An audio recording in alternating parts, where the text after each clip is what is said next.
Good evening or good afternoon, everyone, to all our guests and our speakers. Um, to the facilitator of the program, Mr. Lawrence Munyai, members of the Biko family joining us this evening.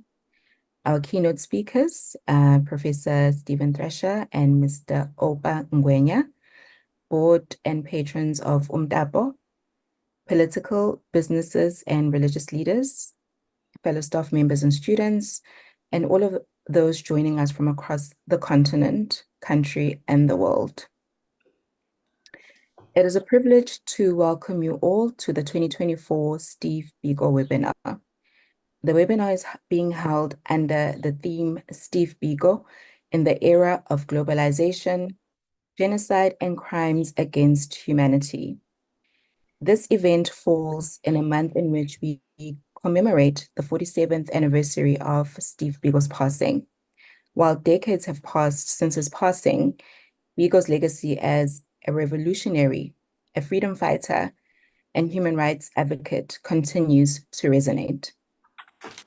UKZN, we celebrate this enduring influence by engaging in meaningful discussions that address the urgent issues that confront us at national, regional, and global levels. This year's theme holds particular relevance in the light of ongoing conflicts and crises around the world, such as the situation in Palestine. We are privileged to have distinguished speakers, Professor Thrasher and Mr. Ngwenya, who will lead us in unpacking this complex and critical topic. Their insights will deepen our understanding of the global struggles for justice and human rights. Unfortunately, one of our speakers, Ms. Diane Butu, was unable to join us due to unforeseen circumstances, but she is in our thoughts. At UKZN, we are proud of the opportunity to host the Steve Biko webinar, which is made possible through our continued collaboration with the UMTAPO Center. Hosting this conversation aligns with our goals as we constantly strive to be a center for intellectual debate and knowledge generation. We're also proud of being associated with the legacy of Steve Biko, who was an alumnus of the University of Natal. As you know, the University of Natal is one of two institutions that merged to form what we know now as the University of KwaZulu-Natal. Biko's time at the University of Natal remains a critical chapter in his journey as a revolutionary thinker and advocate for social justice. His enduring contributions to the struggle for freedom and equality continue to shape both academic and social discourse. This webinar, along with many conversations we host, would not have been possible without the immense sacrifices made by Biko and countless others in their fight for liberation. With that in mind, I welcome you to the webinar, and I will now hand over to Mr. Lawrence Munyai, who will facilitate our program this evening. Thank you. Thank you very much, Ms. Oliswa Zulu, for introducing me and as well as welcoming all the participants locally and globally. It is my pleasure to be part of this important in Steve Biko lecture, which we hold it annually, which is a partnership between UMTAPO and the UKZN. When UMTAPO was founded in 1986, it was aimed at actually fighting the internecine violence that was happening at the time in KwaZulu-Natal, and people like the late Strini Moodley, who was a close friend to Biko, were quite instrumental in the establishment of UMTAPO. And he is the one that coined the slogan, "Free the mind, free the land," which is actually also relevant to our discourse today. My name, like I said, is Lawrence Munyai, and I've been part of UMTAPO for many years. In fact, I started at Umtapo in my early 20s, and we used to run programs on peace, human rights, and anti-racism, where we would work in schools and communities to be able to work with communities so that we are able to build a culture of peace and human rights, and we're able to do it through diverse programs, which included, amongst other programs, a pair program, as we call it, Peace, Human Rights, and Anti-Racism, where we ran 2 weeks training courses, as well as training camps for learners in schools, 1 day programs in schools and communities. And there were many leaders that actually came through the ranks, or who were trained by Umtapo, who are now who have proliferated in the different sectors of our society, here locally as well as globally. Thank you very much. I'm going to be your moderator for today. And like I said, the slogan of Umtapo is "Free the Mind, Free the Land," which is quite relevant to what we're going to be discussing during this webinar, which is going to have a specific focus, or is going to zoom specifically to the situation, to the genocide that we have in the Gaza Strip, muted against the Palestinian people. We were supposed to have Ms. Diana Butu as one of our speakers. She was going to speak on the failure of the UN on a global institution for peace and human rights. And unfortunately, as Ms. Zulu has indicated, she's unable to join us today. And she has actually written reasons why she cannot be able to join us. And I think it would be proper for me to be able to read to you the conditions that are actually preventing her from participation in this webinar. It reads as follows. I mean, it was written almost 2 hours ago, and it reads as follows. Dear friends, I apologize, but I will not be able to attend. I live in the north, and the sirens have been going off all day as Israel continues its attack on Lebanon. The problem with the sirens is not only their volume, but my young son, who unfortunately is very frightened by the sound of the sirens. Where I live, we can also hear the Israeli warplanes flying above. I wish that I could participate and hope to be able to do so at a future date. I trust that this will be an excellent gathering. Sincerely, with apologies, Diana. I've read it to you mainly because I want us to understand that this war that is muted by the Israeli to the Palestinian people has actually come to our doorstep. In fact, it is now affecting us. It is affecting this webinar. If we think that this is just happening in the Gaza Strip and it does not affect us, this is also one of those typical examples that shows the destruction that this war is able to have on us. However, we are going to continue with our webinar as planned, and we will continue to raise our voices wherever we are, and this webinar is one such platform.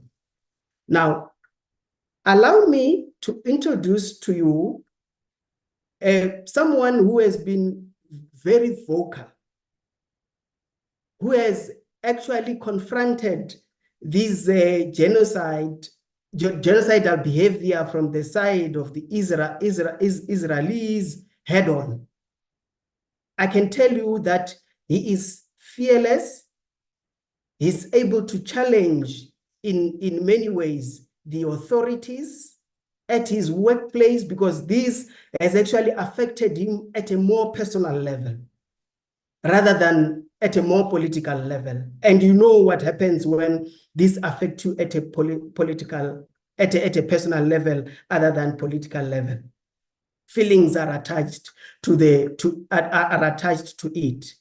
Now, he is going to speak under the topic, the Palestinian genocide and the rise of fascism has exposed the divide between Western white supremacy and the global South. His name is Professor Stephen Thrasher, who is an acclaimed journalist and author of the viral underclass, The Human Toll When Inequality and Disease Collide. His forthcoming book is called The Overseer Class, Representation as Repression. He is a journalism professor at the Medill School of Journalism at Northwestern University and is a chair of social justice in reporting. Professor Thrasher had reported on the Black Lives Matter movement for many years. And of course, he was not condemned for that. He was praised, hailed for reporting on that.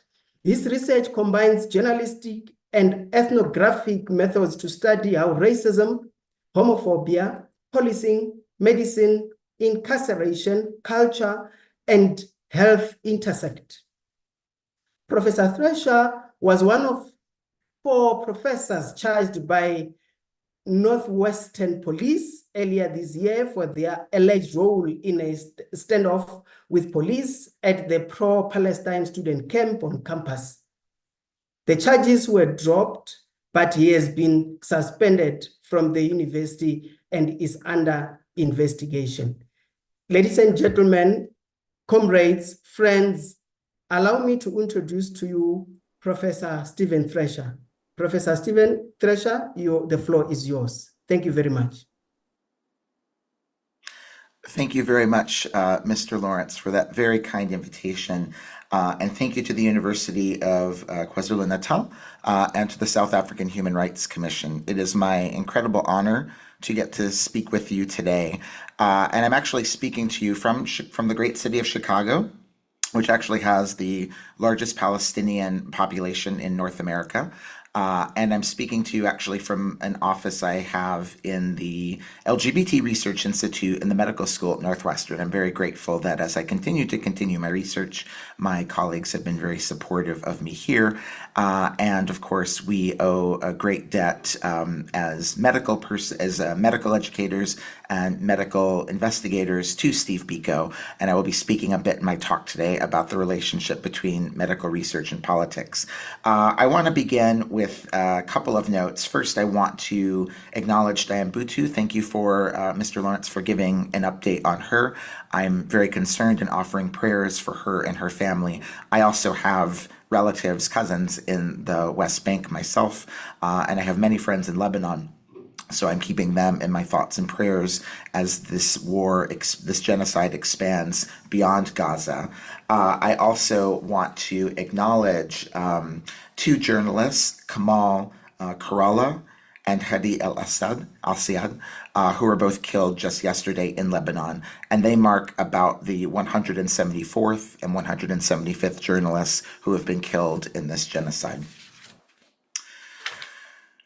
I also want to dedicate this talk to my late parents, William, Bill, and Margaret Thrasher, who taught me how to be a journalist and a citizen of the world through their poetic and journalism writing and their own activism in the 1980s and 1990s, and their work to help end South African apartheid. Neither of my parents ever held passports, nor ever left North America, but they instilled in me as a child a deep sense of responsibility that one should care about people everywhere, even if you're never going to meet them. They communicated with fellow activists through a very rudimentary technology called the round robin letter, where a group of activists in Bakersfield, California would write what their group was doing and what was working, and they would send it to Ventura County, California, where I'll be traveling later this week and where my parents lived and I grew up. And their group would then send the letter on to a group in Los Angeles, each group sharing what they were learning, what was working, what techniques were helping. In retrospect, it seems very lonely, to me. They worked in relative isolation in Ronald Reagan's America, and they did not get the immediate benefit and success and satisfaction of seeing successes happening in other parts of the world, particularly since there also wasn't social media yet, and mainstream media then, as it often does now, was not showing those successes.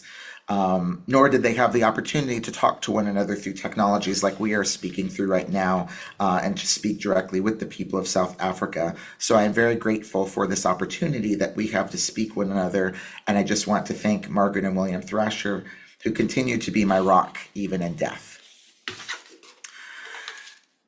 A quote from Steve Biko: "I'm going to be as me as I am, and you can beat me or jail me or even kill me, but I'm not going to be what you want me to be." On July 7th, 2024, the French people went to the polls. It was a very closely watched election the world over, as Marine Le Pen's National Rally Party risked bringing what many considered to be fascism right to the heart of Europe, after her party had done exceptionally well in the first round of elections just a month before. But the French left and centrist parties banded together in a left coalition, seemingly keeping fascism at bay. Yet weeks later, French President Emmanuel Macron had not appointed a left prime minister, or even any prime minister at all. He eventually appointed Michel Barnier, a gay man who in 1983 had actually voted against the decriminalization of homosexuality. He is a man loathed by the left in France. The people of France and even its party organizations organized a center-left coalition and prepared for a center-left government. But through a gentleman's agreement, they got a center-right prime minister. This disjuncture between how people vote and who winds up governing them is one we know well in the United States of America. From the election years of 2000 to 2020, the winner of the popular vote for President of the United States has only won 4 out of those 6 elections, or about 66% of the time. We in the West lecture the rest of the world about democracy and democratic institutions. But when it comes to elections in our own countries, the popular will is treated as a mere facade or suggestion, to say nothing of how our governments meddle in elections in Asia, Africa, and throughout the Americas. The United States Electoral College is steeped in the anti-Black racism of the antebellum enslaved South, just as France's Fifth Republic is steeped in the racism and elitism of colonialism. Both systems profess to believe, though, at the end of the day, the will of the people can always be managed or assuaged by a class of land-owning elites. France and the United States cosplay as democracies, but their highest offices are chosen by gentlemen's agreements.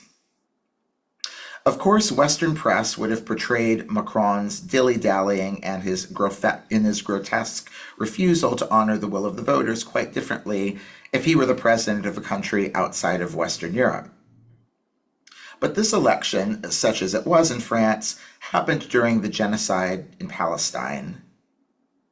And nothing has exposed the moral rot and the vacuity of the Western press and the ways the institutions of the global North have facilitated the rise of fascism within their own borders than the genocide of Gaza. This genocide has exposed a stark divide between the white supremacist global North and the rising moral force of the global South and the world community. I would like to begin by saying, when it comes to the genocide in Gaza, the differences between the people of the global South and the people of the global North is not so severe. In fact, the people of the earth, broadly, are deeply opposed to this genocide, a genocide which is being broadcast directly into our pockets, as if 10,000 Anne Franks were live journaling and begging us for their help in real time. Even within the United States, a majority of nearly every demographic across lines of party, race, religion, and age Muslims, Jews, Christians, atheists, young people, old people, Democrats, Republicans. A majority of all of these demographics want to stop to the genocide and desire for the United States to stop arming Israel and committing it. But the institutions of the global North, specifically the press, the United Nations, the World Health Organization, the International Court of Justice, the International Criminal Court, the in-name only democratic voting mechanisms, and the so-called institutions of, quote, higher learning, are extremely beholden to a white supremacy, which is not only killing the non-white majority of the people of the world, but which is even eliminating access to temperatures, air, and water that do not kill even the poor white people of the world. The white supremacy of so-called democratic elections in the United States has made it so that even as a majority of Democratic and Republican voters are opposed to seeing babies without their heads in communis, even though a majority of these voters are opposed to this, we have two presidential candidates who are not only unwilling to heed our will and to stop the carnage in Palestine, but are engaged in a bipartisan effort allowing this genocidal violence to expand to Lebanon in a genocidal catastrophe which seems to have killed at least 500 people just yesterday in Lebanon. The white supremacy of Western institutions not only means that Palestinians must die in direct violation of US law, as ProPublica, a news organization here in the United States that does really fantastic work, as ProPublica showed just yesterday, this is happening in a bombshell report which revealed how US agencies told the State Department that Israel is blocking medical and food aid, which should trigger an immediate end to US transport of arms to Israel and should make Israel ineligible to receive any US weapons. And yet, Secretary of State Anthony Blinken simply ordered the reports ignored and continued the flow of genocidal weapons. This white supremacy not only means death for Palestinians and people of color around the world in the global south, it even means, and I'm sad to share about this if anyone has not seen the news from overnight, that Marcellus Khalifa Williams was executed last night at 6:10 p.m. local time in Missouri, even though the prosecutor in his case fought for his conviction to be overturned and said that he was innocent, even though more than 1 million people signed a petition asking him not to be executed. I've spent a lot of time in Missouri myself in my reporting on the criminalization of HIV, and it is particularly unsurprising but disheartening to see that this is happening to a Black man who is not spared his life, even though a very famous viral photo of white people threatening protesters with guns were pardoned by the governor of Missouri. This white supremacy of Western institutions means that liberal universities, often run by boards appointed by or who are Democrats, are not only purging Black LGBTQ political dissidents from the academy, like myself, but are actually triggering the deportation of Black Muslim faculty and graduate students like Mamadou Tall and Mohammed Abdu. And I would like to say Mohammed Tall is a graduate student at Cornell University in New York, was previously suspended and reinstated in the spring, very bravely has continued not only to be an activist on his campus, but to teach his students who have written beautiful letters of support for him. And he is dealing with a dynamic I'm aware of, where the university creates the idea of a Black brute professor who students feel unsafe about. And then when you actually read about what his students have to say about him, he is a fantastic teacher. If the university suspends him, he will automatically be deported from the United States in a number of hours. And that has not yet happened, so I encourage people to sign the petition supporting him and to see if there are ways, if you have connections to if you have connections to Cornell University, to signal your support for Mamadou. Within U.S. electoral politics, Palestine has shown that the question of fascism does not depend upon the return of Donald Trump or depend upon any potential January 6th style refusal to accept any election results. With the suppression of student protests at gunpoint on campuses, the purging of dissident professors, and a witch hunt stripping people of their livelihood being carried out by a 2.0 version of the House Un-American Activities Committee of the 1950s, fascism is already here in the United States, within our government and within our most liberal institutions. Close to my own heart is the abandonment practiced by the Western press, as at least 175 of our Palestinian and Lebanese colleagues have given their lives to reporting on a genocide they themselves have been consumed by and have their lives ended by. It is a moral disgrace how American journalism schools, journalism nonprofits, media institutions, and newspaper editorial boards have abandoned the largest cohort of journalists ever to have ever been killed in any war or genocide. But like how the US South has a different story to tell about America, the Global South has a different story and a more liberatory and beautiful story to tell about the world. I would like to use my remaining time talking about two examples of groups responding to the Palestinian genocide, which reject white European supremacy from the Global South.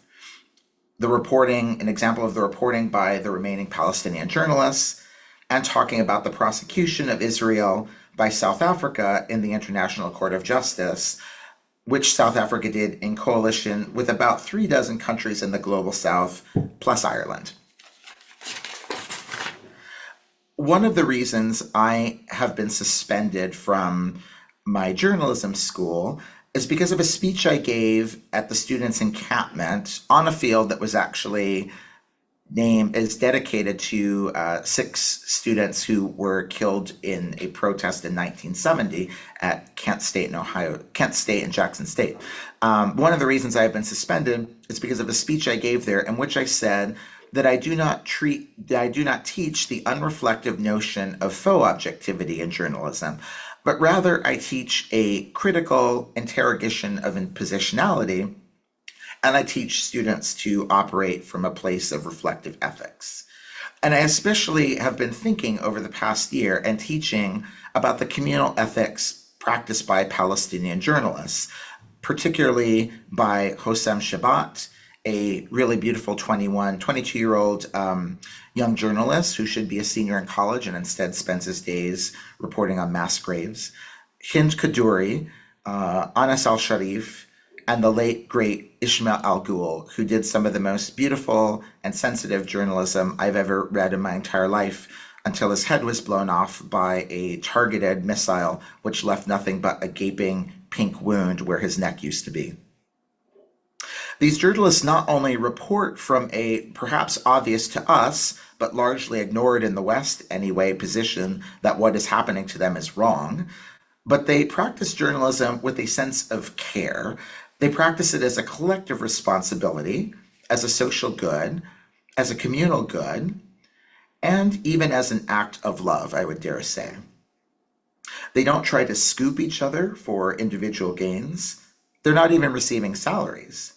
They reject the white supremacist value of media competition to instead collectively work non-competitively in order to bring their community and the world, quote, news you can use. They do not engage in the white supremacy of needing to be beating out one another, but instead work together to create stories that the world needs to hear. They dig through the rubble to pull screaming and sometimes breathless and sometimes dead bodies out of it. They feed hungry children, and they feed one another. They pick up a broom and they sweep. They step in and work as medics on the fly when they're needed. They understand that the role of the journalist is not outside of some kind of community, but as a member of the community, and with that membership come moral, ethical, and even simply practical responsibilities. For you can't practice journalism if you don't have clean air to breathe, if you don't have clean water to drink, if you don't have an emergency room to go to if you are injured. And you certainly can't practice journalism if you don't have living and thriving family, friends, neighbors, and coworkers. Outside of Gaza, the South African government has stood up for Palestine by suing Israel in the International Court of Justice. While the court's findings of plausible genocide have tragically yet to be implemented by the global community, the successes of South Africa's legal intervention are threefold. First, this intervention held the West up to its own standards and forced the West to fail pathetically by its own metrics that it set out in the world. And I would add that it's this failure is even more pointed out because the UN is preparing to meet, and it seems like one of the war criminals outlined in both by the ICJ and the ICC is going to be speaking at it. Second, the intervention led by South Africa afforded Palestine the opportunity to have its plight heard with all the somber dignity it deserved. But last and perhaps most importantly, this intervention asserted to the world that the era of America, the United States of America, and European dominance to set the moral agenda for the world is over. This era is over. It is dead. It failed. And good riddance as well. It was an ethical catastrophe. Palestine was the first, but far from the only, reason why the American century, as it's often referred to, is a quarter century late in ending. For if humanity has any chance of surviving the climate crisis, the white supremacy of Western fascism and the denialism of reality by Western media must stand down, and it must be replaced by the kind of ethical, compassionate, and responsible, and dare I say, even loving leadership, which has been exemplified by South Africa, Chile, Brazil, Bangladesh, Mexico, Namibia, and 36 countries, mostly in the global South, in their application of the Convention on the Prevention and Punishment of the Crime of Genocide in the Gaza Strip. As an AIDS historian, I am aware, of course, that Palestine is hardly the first time South Africa has been the moral and the practical leader of the most pressing matters of life and death humanity has faced. When your own Zaki Ahmed refused treatment for AIDS until everyone could get access to antiretroviral HIV medication, that is but one example of how South Africans have lit the way on collective care. And it's a very stark example from a very different neoliberal approach that has happened around market forces in the United States on the same topic. When South Africa pursues universal health care, it is doing so as the mere concept of universal health care is simply not even an issue in a ballot in the United States of America during a presidential election year, even though tens of millions of our citizens do not have access to health care. But in your approaches to HIV health care in general and to health work, in your approaches to HIV healthcare specifically and health work in general, South Africa has led the way on the kind of collective care approach the world needs to address the ongoing MPX, HIV, and COVID-19 pandemics, as well as the kind of collective approach we need to undo white supremacy that is undergirding the genocides in Gaza, Lebanon, and Darfur, and the climate crisis. In 1977, just about 2 weeks after I was born, 30-year-old Steve Biko was beaten to death.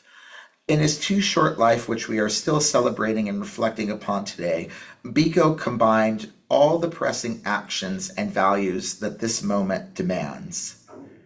His dedication to compassionate medical care, his combination of thinking and acting on how medical care is political, a rejection of white supremacy in general and of white liberalism in particular, and a revolutionary commitment to Black consciousness, which was unbroken even by death itself. For as he said, if one is free at heart, no man-made chains can bind one to servitude. Thank you very much.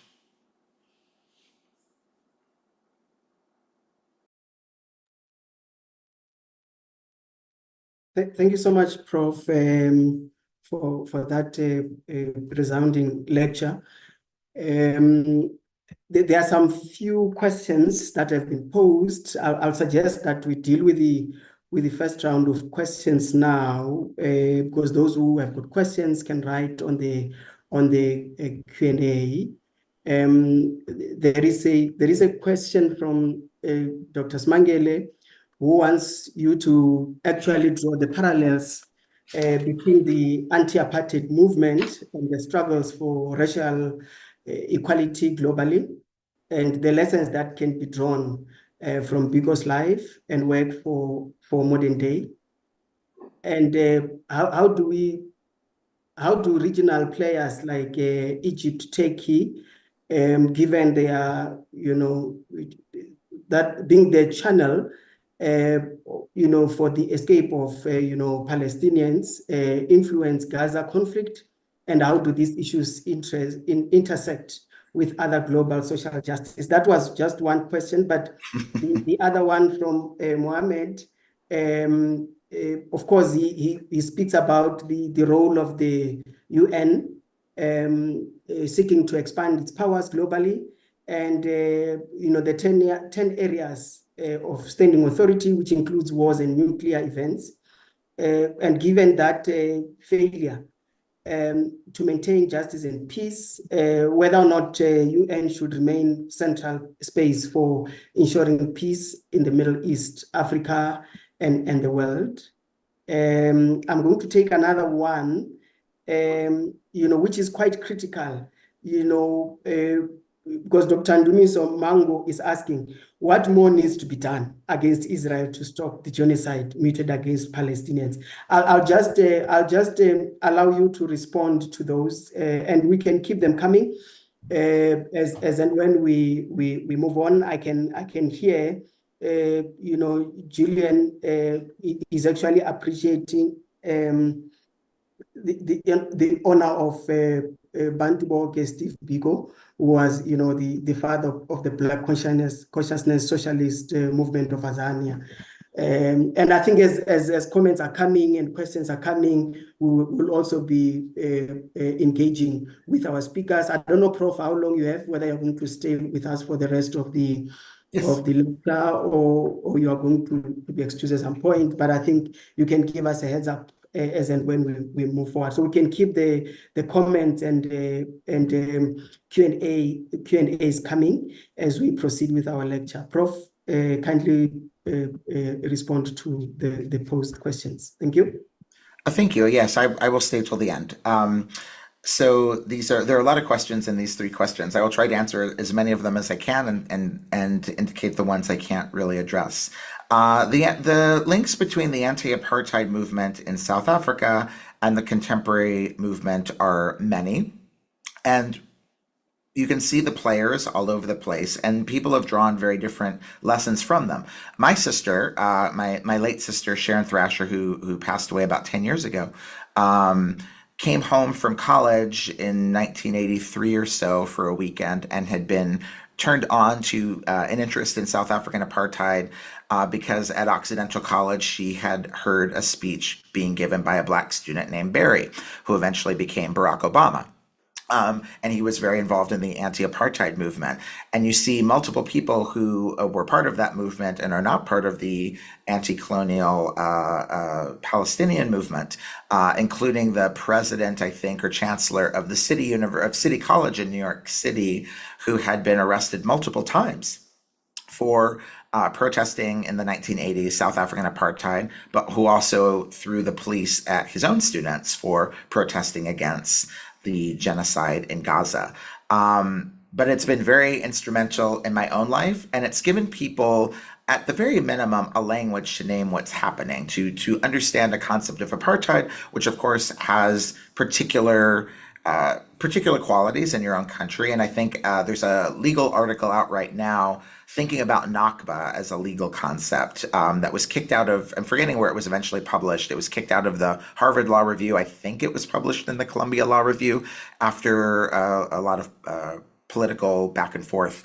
But it's a really fascinating legal argument saying Nakba as a legal strategy, what happened in Palestine, or what happened in Gaza and Palestine, is many qualities of South African apartheid, but there are distinctions, and those distinctions are important, and it's created a different way of being. But I think that everything around South African apartheid has given people a language and has helped intergenerational coalitions of social justice workers to come together to learn about what worked in previous times, but to come together. Because there are many elders who actually did South African apartheid work, at least here in the United States, who are also involved in trying to help liberate Palestine. In terms of Egypt, I don't feel qualified to speak about. I have too many friends who are Egypt specialists who can talk more about the role of Egypt. But I can say that the United States is arming everybody in the region and kind of sits back and waits to see whose destruction happens first. So the United States arms Egypt. Well, I shouldn't say they arm everyone in the region. They don't really give much even economic aid to Palestine, but they arm Egypt. They arm Israel. There are weapon sales flowing from the United States that are being used in all of these countries right now, and so it becomes extremely difficult to expect a country like Egypt to be doing anything that's going to help the Palestinian people when it's also being, I think Israel receives the most aid from the United States, and I think the country after that is Egypt. So the US is on both sides of this equation. The United Nations, I think, as I've been preparing for this lecture and reading Biko and reading up on Biko, the United Nations has made itself irrelevant. It started this whole mess in many ways in the early half of the 20th century, certainly with the partition plan. And it's continued to wring its hands about this genocide and to note that it has had more workers killed by US-backed Israel than in any conflict, I believe, ever before in a very short period of time, that healthcare workers are continuously killed, that aid workers are continuously killed, aid convoys are continuously bombed, and God knows how many dozens or hundreds of schools have been bombed that are run by the UN again and again. So the UN has largely rendered itself irrelevant. And I think one of the really important questions going into the next century around not just issues of war and genocide, but even more broadly around the climate, in particular climate migration, is how is the global South going to be responding to this? How are transnational bodies like BRICS going to be responding differently than NATO? And are they going to be challenging the United Nations? Because the United Nations is not up to, nor was it built for, the task of bringing justice to the majority of the people of the world. And I cried when I was watching South Africa's presentation in front of the International Court of Justice. It was really beautifully done. I particularly cried because a very good friend of mine, Mohamed Shaber, his father was killed by a sniper in Palestine, and his father was actually named by the South African application to the court. So I was very touched by that. Thank you. And it was beautiful to see the dignity to which you afforded as a country, as one of the rare institutions in the Global South. The people of the Global South and the Global North, as I said, are pretty aligned to being opposed to this. Some institutions in the Global South are actually taking a stand against it. And so that was appreciated to be seen. But it was a dangerous gamble. It was one worth taking. But it was a dangerous gamble because even when the results came out largely in the way that we would have wanted, and this genocide was named and Israel was ordered to stop doing things that could lead to genocide, it was ignored. And so the International Court of Justice has basically been rendered irrelevant. So I think the question of the UN and its parallel organizations, the WHO, the ICC, and the ICJ, how much effect they can have in the world has kind of, the question's been answered. They don't have much. And I think the Global South should be responding to the world order that was created by the Global North in the last century. What needs to be done from here in terms of the United Nations? You know, we've all been, many of us have been spending a lot of time protesting, and I think that and also, which I think is very important for university professors, particularly professors of journalism, we've also been fighting for the right for young people to express dissent and to work out their own ideas. And I think that's really important to do.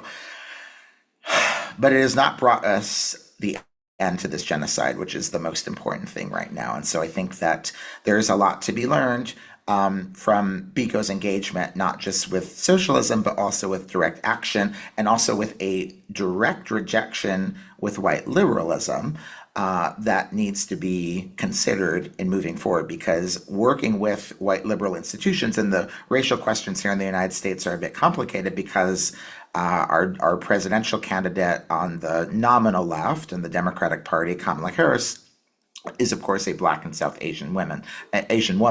I'm dealing with that in my next book, the Overseer Class, and thinking about how people like her who come from minoritized backgrounds are dispatched in the system to be the harshest on their own. And that's why we don't see her making a statement about this state execution lynching that happened like in Missouri. We see her laughing about the idea of shooting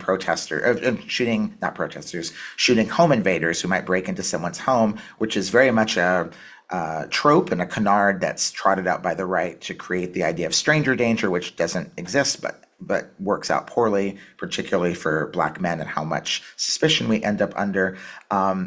We see people like that not really helping in the liberal institutions. And so I think Biko's real questioning of liberalism and thinking along the lines of socialism outside capitalism are really important. And the last observation I'll share as I was reading up on him was thinking about kind of the media environment that those of us who try to do work of change are in, and how different it was in 1977, the year he died and the year that I was born, and how easy it is for people who begin to stand out as leaders in social justice positions to become co-opted within capitalism through media appearances. And what my friend Olufemi, who wrote the book Elite Capture, the philosopher Olufemi Tao, talks about is elite capture. It's very easy for people who stand up to become captured by elites through speaking gigs, university appointments, and whatnot. Palestine has become a very, very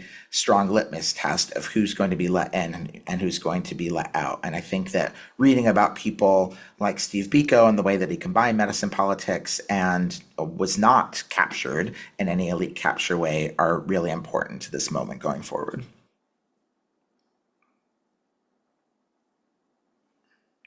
Thank you so much, Prof. The questions and comments are coming thick and fast. Comrade Daniel Alu is saying, Prof, quite insightful talk. Thank you. And I mean, there's many other comments that are coming through, and the interventions by South African government, which you briefly touched on, but I think there's a question around the whether or not we are able to recognize and appreciate the role of the BDS. What, in your view, is the importance of the of the boycott, divestment, and sanctions movement broadly. And I think that those will be the final questions. But I think we can still, engage if we have got time towards the end. But I think you can touch a little bit on those issues that have been raised currently. Thank you. Thank you. So, circling back to the previous question about how the South African anti-apartheid movement has affected this current moment. So in many ways, the boycott, divestment, and sanctions movement is one of the most concrete ways that the movements of the 80s and 1990s affected this movement. And that was drawn upon by a movement that began in Palestine, called the boycott, divestment, and sanctions movement. And one of the really curious things that I remember from my own childhood is hearing, like, why are you picking on, hearing people scream at my parents. My parents would go table at like a 4th of July. Here in the United States, we have 4th of July is our Independence Day, and there'll often be a street fair in the day and then fireworks in the evening. And my parents would take a table there with their few comrades and have a petition to call for the sanctions against the South African government. People would just scream at them. They got a few signups, but they got a lot of being yelled at. But through that movement, the idea of boycotting in targeted ways really set the stage for how that could happen through Palestine. And I remember my parents being yelled at, why are you just picking on this one country? You're being anti-white. And a very similar thing is I often hear around BDS with Palestine. Why are you just picking on Israel? That clearly shows anti-Semitic intent. Of course, this is something I talk about a lot. The distinction between anti-Semitism and anti-Zionism is a very important one. Here in the United States, the vast majority of Zionists are Christians, both in mass, but also in powerful positions in governments. The most powerful one being right now Joseph Biden himself, who's a proud and loud Catholic and also a very proud and loud Zionist. And so these distinctions are important, but the irony in a way of when people will say, well, why are you just picking on Israel with this BDS movement? Because it came from Palestine. Like, it is the country that is being occupied by Israel that began this movement and asked people in their country and also in their diaspora, but also allies around the world, to engage in targeted forms of boycotting, divesting from, and sanctioning Israel. And it works. They wouldn't be so frightened of it if it didn't work. There are different ways that it can work. You see, at the level of consumer spending, and sometimes McDonald's, Starbucks, places like that, there's been a real hit because of coordinated campaigns. There have also been much more targeted ones around weapons manufacturers and things like that. There's also been some successful campaigns, and this was one of the major things that was being asked for by college students around the United States in the spring of this year, asking that universities not invest in Israel and Israeli companies. And also what I thought was a really beautiful and hard to criticize, morally anyway, ask of the students was to ask them to ask universities to stop investing in all arms manufacturing. And what Palestine has done, and I really, as a former staff writer at the Village Voice, job I only had for 3 years, but in some ways was the best job I ever had. And now as someone who only really writes, I am invited once in a while, but for the most part, I write by pitching ideas. I really appreciate when I get an assignment. And so the title of this talk was assigned to me by the South African Human Rights Commission and my host here, which I really appreciate. It gave me the chance to investigate something I was asked to. And so as I've thought about this relationship and investigated this relationship between white supremacy and how Palestine has shown this very stark divide between the global South and the global North, it's been really illuminating for me to think about and investigate how Palestine and the genocide have exposed how invested institutions in the West are in death in an extremely obvious way. I'm not talking metaphorically. I'm not talking in the future. I'm talking about at a very literal level. You start trying to find out the investments in ways, universities, nonprofits, institutions that are making their money off of inequality, either off of inequality or on things that should be noble callings like healthcare work or education. And they're making their money off of investing in literal bomb makers, warplanes, guns, things like that. And so some of it, a great deal of it, we found out is specific to the genocide in Gaza. But I keep thinking about the many beautiful gifts the Palestinian people have given the world, the United States, and me personally at enormous sacrifices, including at least tens of thousands, if not hundreds of thousands, of their lives. One of the really amazing gifts they've given us is a chance to interrogate our values individually and at the level of institutions and governance. And so we found out in these investigations how often a medical student, say at the University of California, San Francisco, public medical school, probably costs $300,000 to $400,000 to go through it. The person going through it's going to go hundreds of thousands of dollars into debt, and that debt is including money so that the school can not only invest in arms, not only invest kind of at the financial level of arms manufacturers, but so the school can literally buy hundreds, if not millions of dollars of machine guns that potentially can be used against our own students. So I think that, again, this is like one of the places where Biko is so informative of we cannot stand for a society, and we cannot stand to be called, violent brutes, because we are asking for a society where a medical student, someone who wants to save people, wants to spend their life saving people's lives, where a medical student can be expected to go more into debt to buy weapons that can kill them. And so the BDS movement, I think, has had political wins, as targeted ways that can have political wins. But one of the important things of all boycott movements, including the South African one, ones I've been as a gay person, ones I've been involved with as a gay person wanting equal rights, and with the current BDS movement, is there are also educational opportunities. And it's not just that are at. I was at a social justice conference this weekend where everyone was, almost everyone was wearing keffiyehs, and they were serving Starbucks coffee, which is on the BDS list. And so that was not only a chance, just to throw all the coffee out, but to actually have an educational campaign. Why did that happen? Because this venue is demanded to have a contract with a company that does it with Starbucks.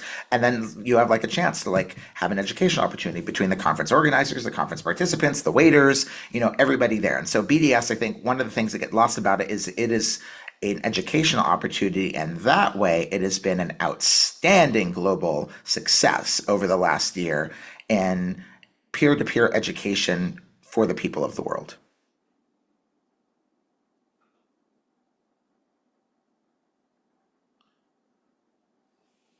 And I think those are our questions.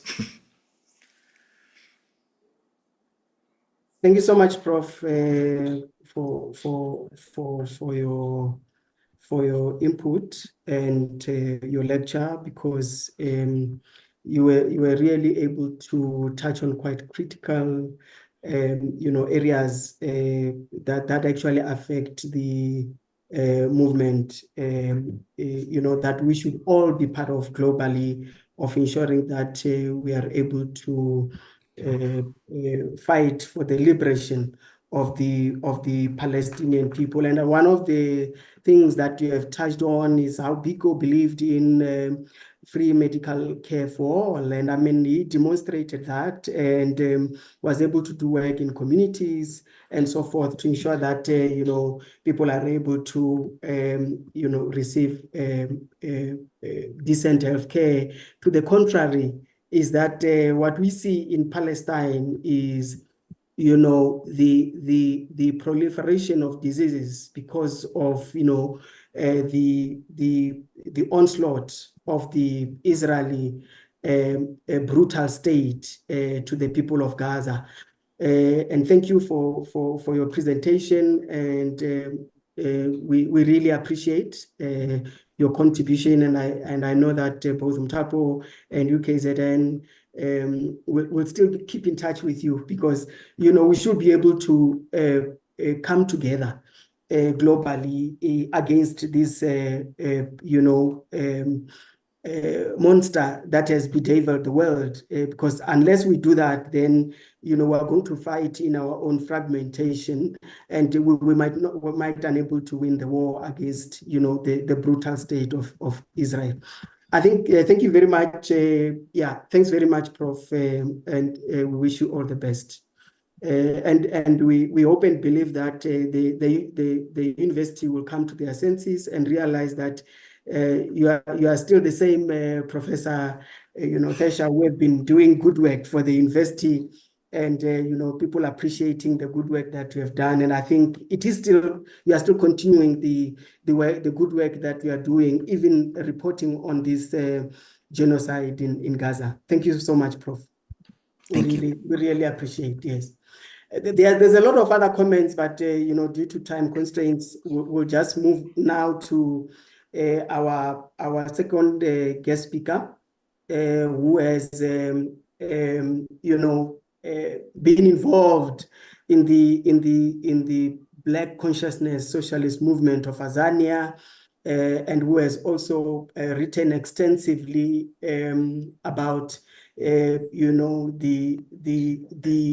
conscientization that Steve Biko spoke about, because at the heart of Black Consciousness Socialist movement was the whole notion of the conscientization of Black people. And I think in our definition of Blackness, we did not narrow it down to skin pigmentation, but it was, a political Blackness, and it includes, people of color globally. And we can see, like you correctly put it, Prof, that, the onslaught of people on people of Palestine, it is because maybe they are not white enough. And hence, the US and its allies are actually supporting Israel, even though innocent women and children continues to die in the Gaza Strip, and the war, as we have heard from Prof, extending to Lebanon and other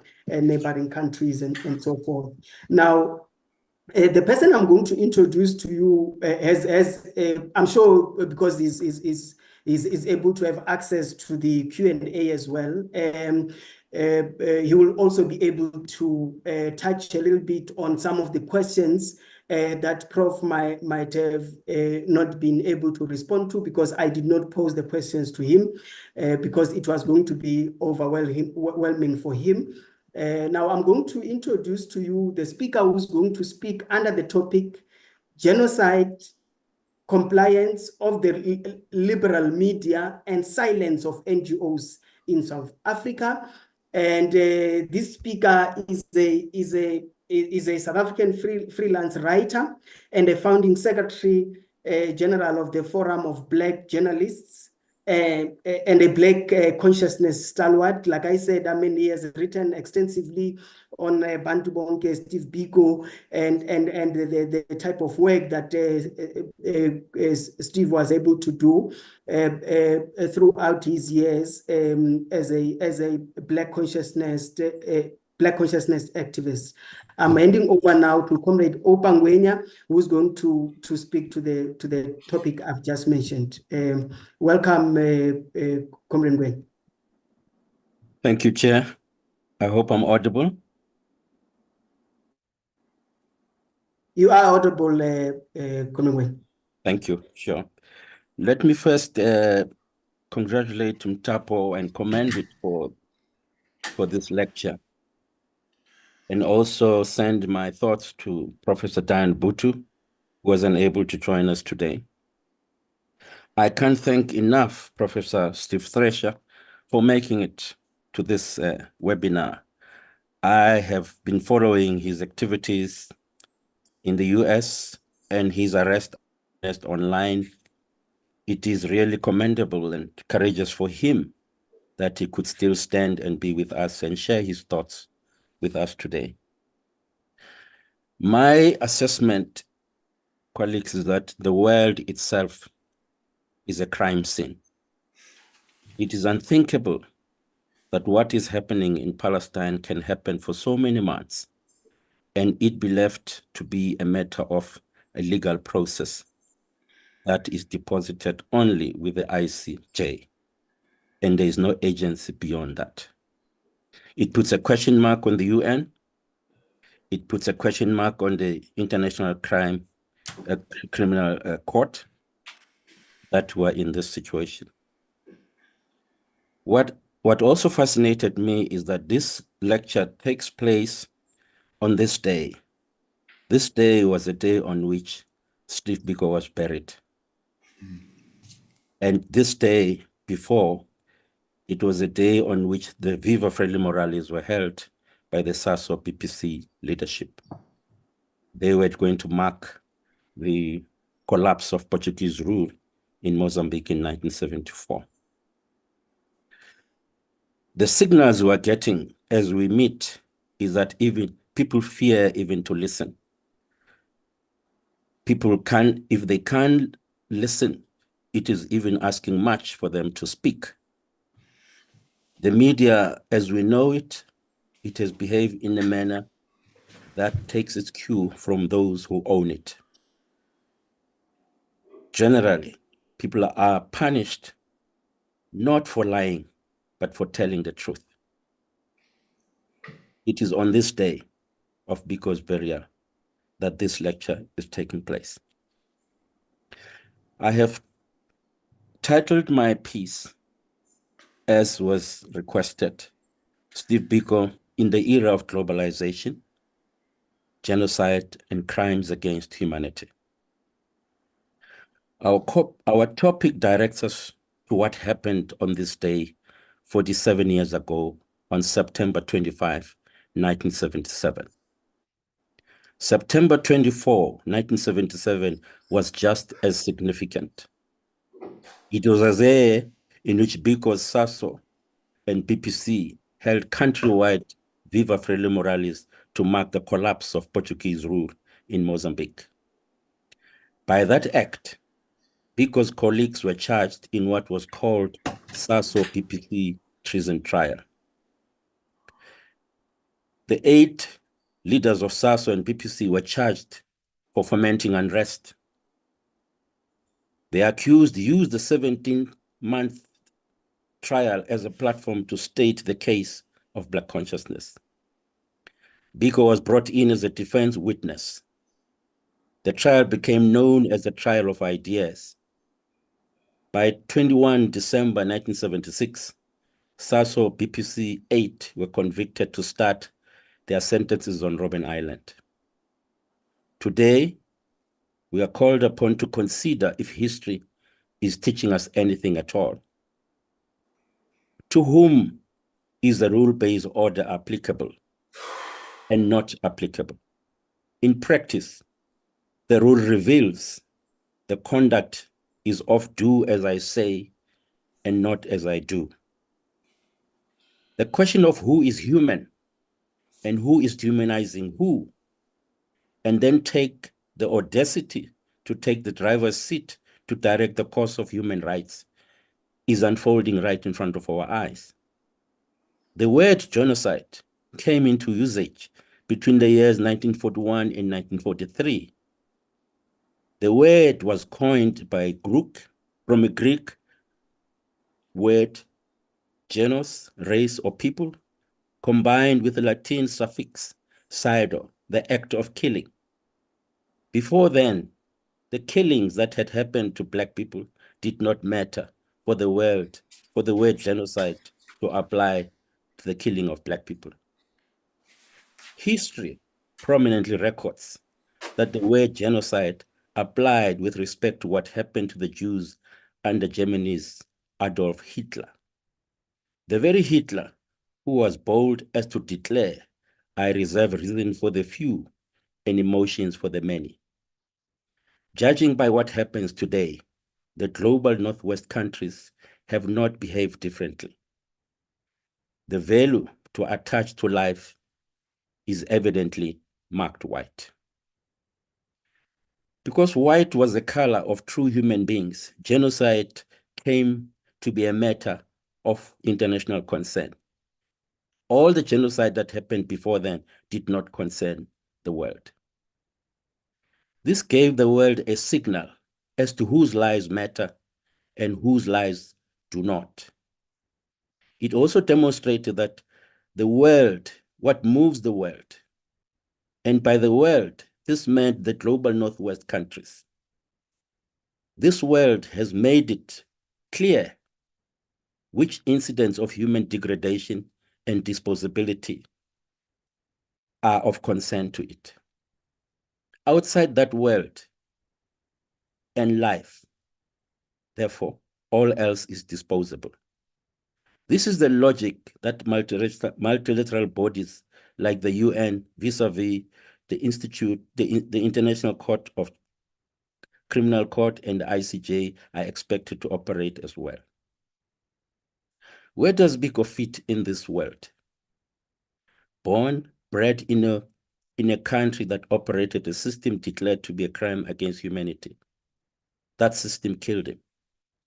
And no one since has been held criminally liable to date. And those whom the system protects from the murder of Biko, history shows they continue to live their lives happy thereafter.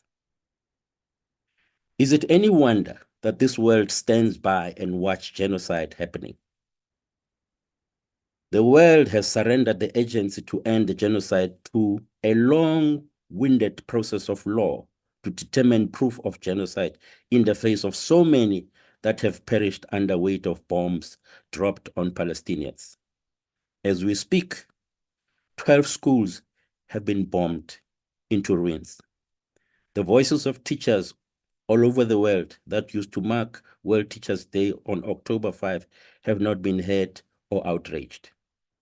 Universities have been bombed. The intellectuals, academics, and staff of institutions that have survived this bombing hopelessly watch the piling rubble that were once placed of learning, teaching, and research. Funding has closed against those crying out loud in opposition to the genocide. Homes have been bombed to justify the logic that this is a land without people for a people without land. Any cruelty meted to the Palestinians is justified on the initial cruelty that deems them human animals for their excruciating dehumanization. The professors, doctors, and academics are not only losing their jobs, but also their lives, their families, their houses, as well as their legacies. Those speaking out are removed from posts, suspended, and arrested.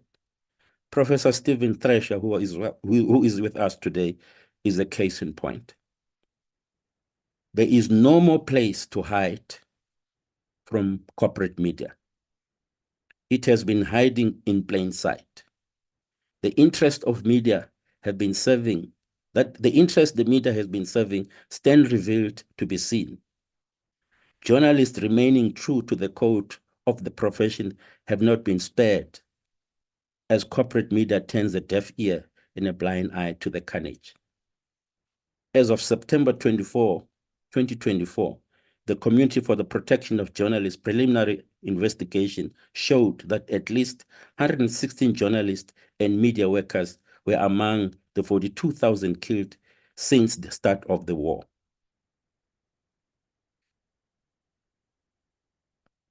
Professor Thrasher today has also, by his admission, appraised us that the number of journalists killed now, as of yesterday, is 175. In Lebanon yesterday, we were also told 500 people are reported dead. The system has reached its most vile point of atrocities. The US citizen, journalist, and podcaster Gonzalo Lira is another case in point for his coverage on the war of Ukraine with Russia. Albeit the genocide has not stopped, South Africa's action to the International Court of Justice has not stopped the genocide. But more countries though, are lining up to back up South Africa's action. Israel, for its continued survival, holds that its life hangs on continued crime of genocide that it denies at The Hague, and banks on the escalation of war to inflict more death to escape culpability. Like corporate media, the silence of NGOs is illustrative of dogs that can no longer bite the donor feeding its hands, oiling the support of their existence. Their silence and connivance reveal the true colors of where they stand and the choice they've taken on who to bark at and who to wag their tails for. The watchdogs have suddenly become hush puppies. Tuned into the disposability of lives that do not matter is a mark of the global Northwest economy where their collective head is located. This should not be a surprise. Except for few newspapers, the same was the case with Biko when he was the 46th prisoner to be assassinated in prison on 12 September 1977. A government lie was repeated that Biko had died of a hunger strike. The World and Weekend World were the two leading newspapers standing out as exceptions to the rule of repeating the government's lie. The Rand Daily Mail joined in later to put the question mark on the government's lie of Biko's death. So did gradually others follow. As the lie was crumbling under weight of the rising evidence of government no longer had room to deny, the World and Weekend World were banned.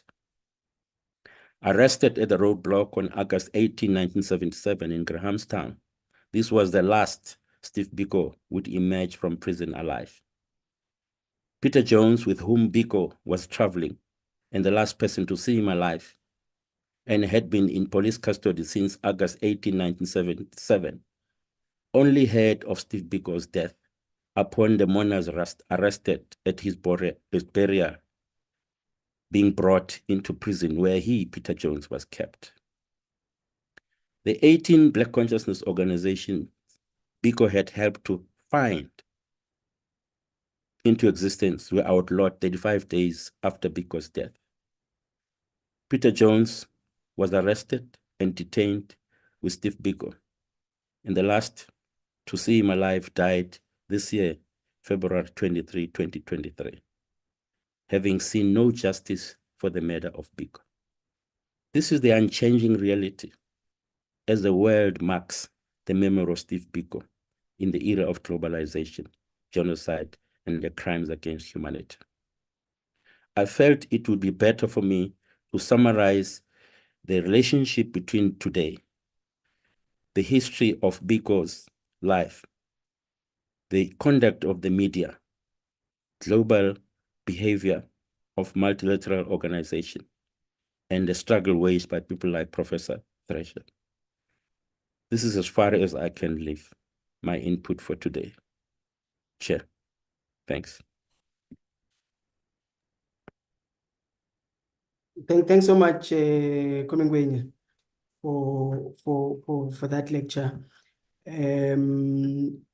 I'm also trying to look at my screen, and there was a question posed by Comrade Basima, who wants to know how relevant are Steve Biko's Black consciousness and the anti-apartheid movement to anti-colonial Palestinian, Lebanese, and student movements and in encampments going on globally. So just your thoughts around it to say what are the correlations between the two. Thanks very much. Thanks, Chair.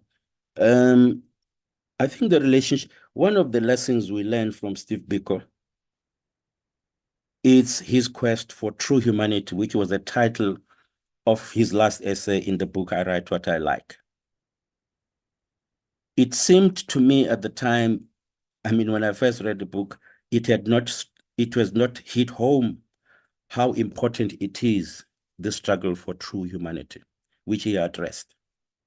Our relationship between the quest for true humanity the message of Steve Biko and what's happened to the Palestinian can be related as follows. It was a conspiracy against the Black world to dehumanize Black people at the insistence and design of the white world.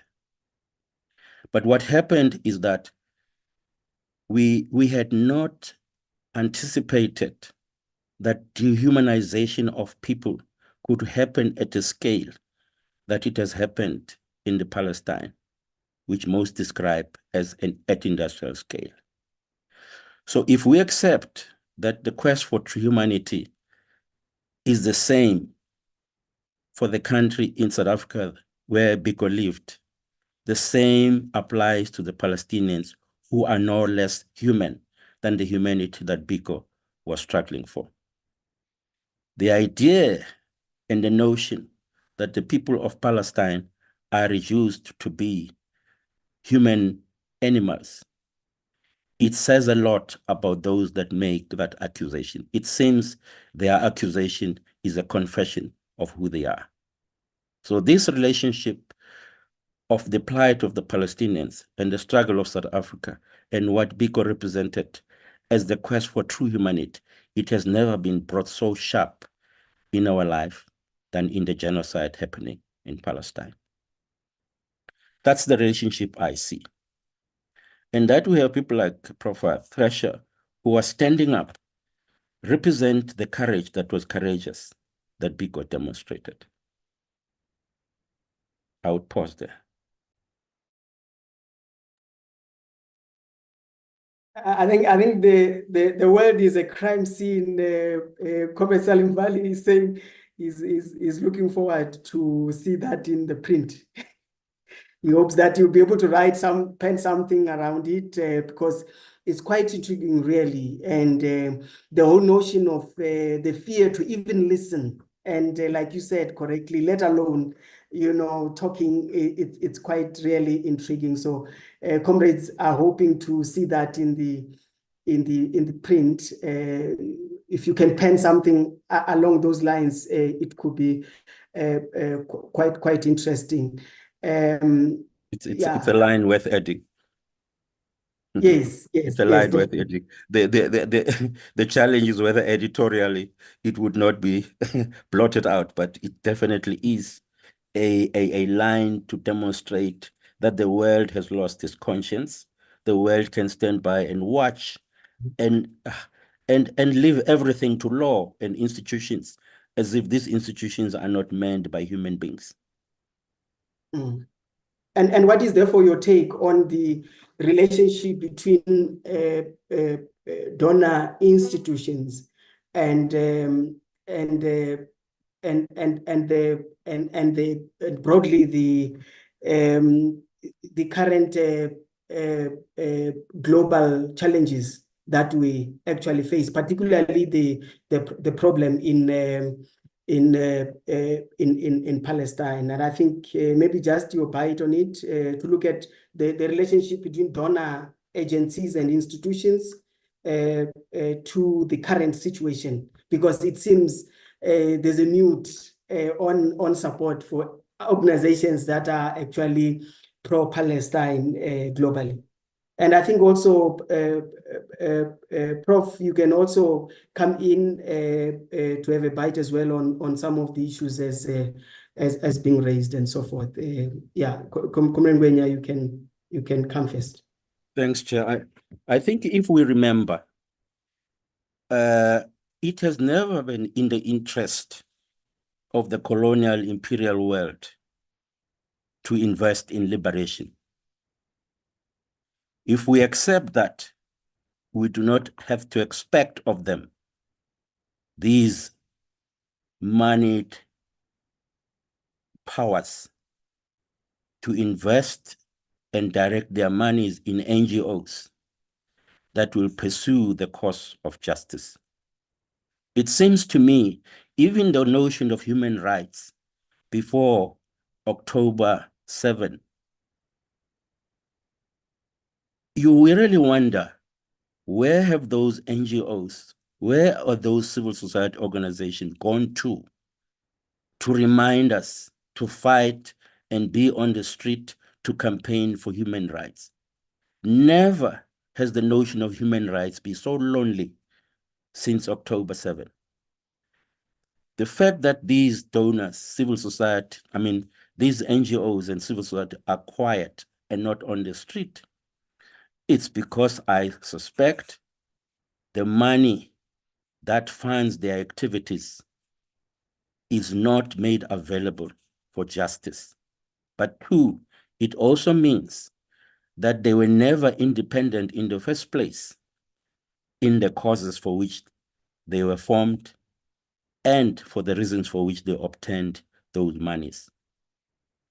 Media-wise, we also know that the media has always said its independence is based on staying clear of commercial, marketing, and ownership interests. But never has these interests and the fall of the fence between the editorial, marketing, commercial, and ownership interest collapsed in such a dramatic fashion. Even the concept journalism, I think Prof. Tresha will indicate, the concept journalism is on the rope, as is the notion of humanity. Because journalism, it's not supposed to pander to the interest of the owners. Actually, journalism, it's supposed to be the watchdog of the public. But as we see, even the newspapers, the media itself has decided to hold a line that turns a deaf ear and a blind eye to a genocide, because the global ownership logic of media in the world would like to believe that there is no genocide happening in Palestine.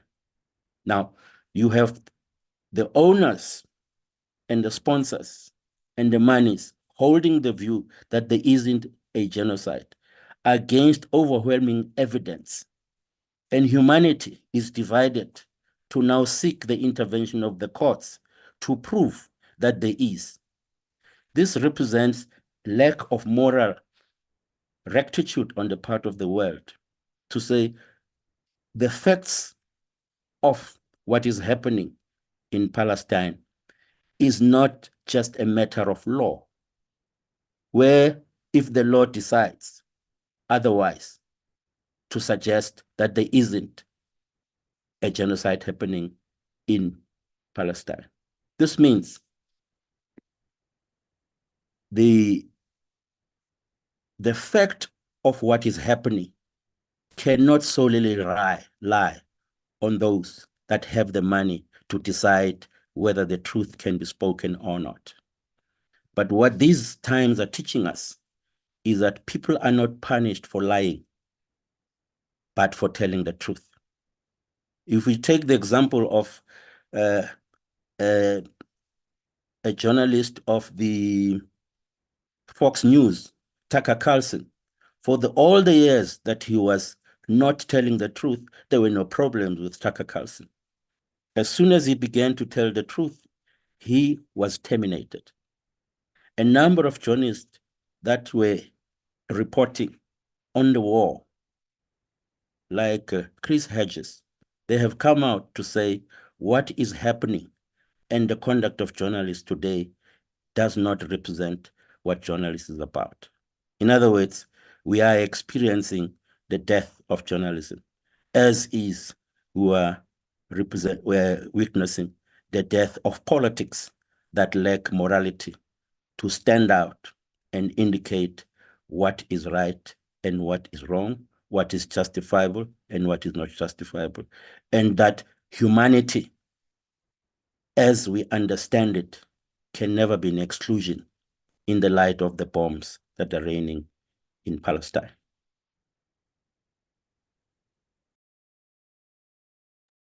Thanks so much, Comrade Upa and Prof. I think you can also have some closing remarks and also comment a bit on the issues as raised. Thank you.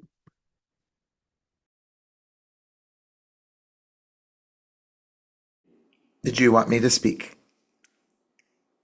Yes, please, Prof. Yes. Particularly around, the issue around journalism. I think Yes, comment thank you. makes quite interesting, comments around the, the role that, the brutalization in any case of telling the truth, or, for journalists and not only yourself, but, other journalists around the world, particularly it concerns the genocide in Gaza.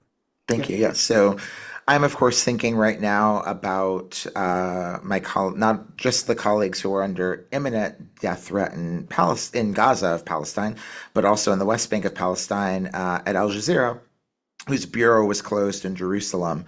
And Al Jazeera is one of the only functioning news organizations in the region.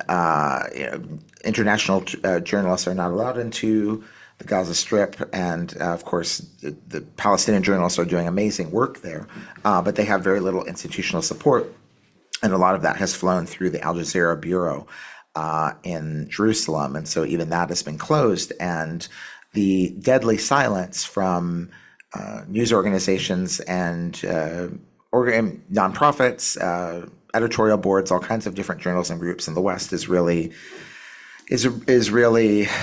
condemning of the integrity of news media right now.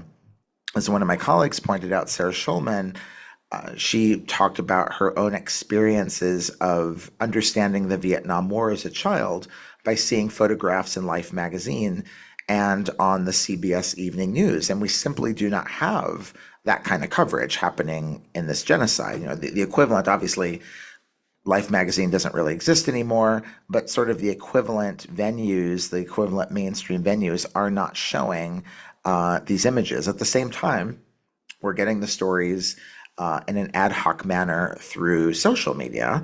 And that is one of the reasons why I think that certainly in the United States, in an unusual move, public opinion is very much on the side of what Palestinians are experiencing, even though there's all these attempts at manufactured consent by politicians in the mainstream media. There's some ability to go around that didn't exist. But, excuse me, the idea of truth being told is really challenged right now in the mainstream media because people see what happens to those people who do tell the truth about, particularly around this issue. I've also been thinking, and thank you so much, sir, for your kind words for me. I really appreciate them a great deal. And as you were talking, I was also thinking about how colonialism and decolonialism has been experienced so differently in extractive colonial countries versus settler colonial countries. So there are certain ways that when India was able to kick out the British, and how the British and the French have been kicked out of various countries in Africa, there were certain things that happened.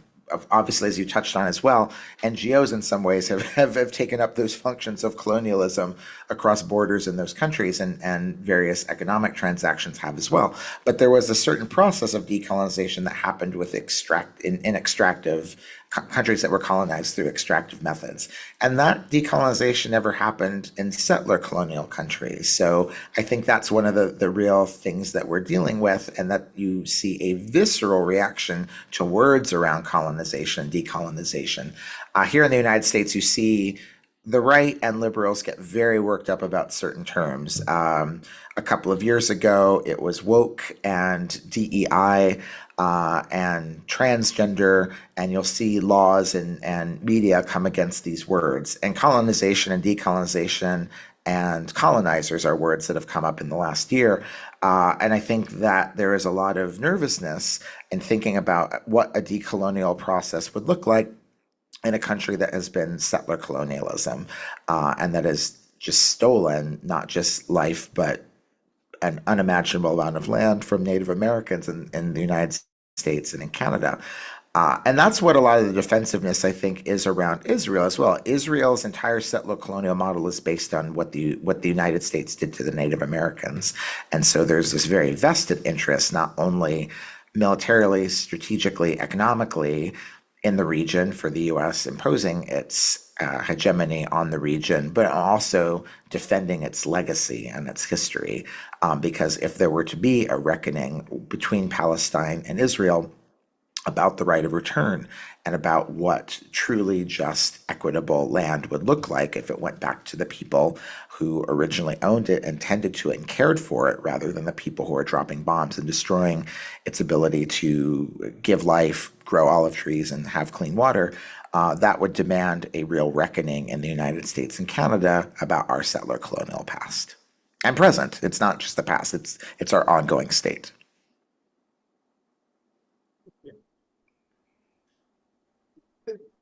Thank you so much, Prof. I think this now brings us towards the end of our webinar. On behalf of Umtapo Center, we wish to thank all the speakers for their powerful contribution. And I think Professor Thesha, for your contribution and also, compromising in a way, because if you are on suspension, suspension will literally mean that you can't be speaking on the issues that you have been suspended on and so on. And I think thank you for your bravery as well. We know that it's not easy because you are dealing with powerful individuals and conglomerates, alike. So we really appreciate that you also, offered your time to speak to us about this thorny issue that is actually, critical in ensuring that we actually unmask, those that continue to present who they are not, who put a mask and want to present themselves as Democrats and so forth, but deep down in their hearts, they are actually hyenas. Thank you very much, Prof. And I think I would also like to appreciate Comrade Opangwenya for your contribution. We have really learned a lot. You have actually taken us back memory lane and be able to, remind us about, the struggles that were fought in the 70s by Biko and his comrades, Strini Motley, and many other, Professor Obrin Chaupe the late, and many others who at the time were actually fighting side by side with the late Steve Bantu Biko. Would also like to thank Ms. Xoliswa Zulu, who is the Director of University Relations at the University of KwaZulu-Natal. The marriage between KwaZulu-Natal and Umtapo Center is now spending a couple of years hosting the annual Steve Biko lecture. And I think we would also like to also thank and appreciate Dina Solia, the director of Umtapo, for continuing with this webinar, even under the conditions that we all know. And I think it's not a secret that, Umtapo has not been able to attract funding of late. And it's just unfortunate because it is happening at a time when, the globe is on the verge of a World War III, given the geopolitics and the tension that continues globally, and how countries are choosy on which injustice to actually speak out against and be able to condemn.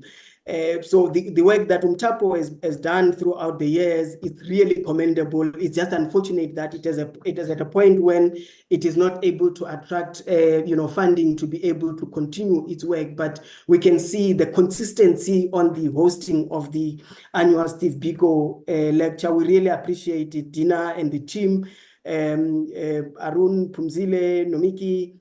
The team have been doing exceptionally well in keeping Umtapo together. So thank you very much. We hope to see each other soon. And I don't know, Dina, what you are going to do, because we must keep on connecting, and be able to share some of the platforms that can actually provide information on what is happening in the Gaza Strip, and be able to share the work that we are actually doing. So with those words, we would really like to appreciate the UKZN for continuing to provide this platform for engagements in partnership with Mtapo, the team that is actually working in the background at UKZN. I know I've mentioned those that were in the program, but there's a lot of other people who did quite a lot of work building up to this event. We really appreciate your contribution. So with those words, I would like to declare this the 2024 annual Steve Biko lecture officially closed. Thank you so much, colleague. Thank you.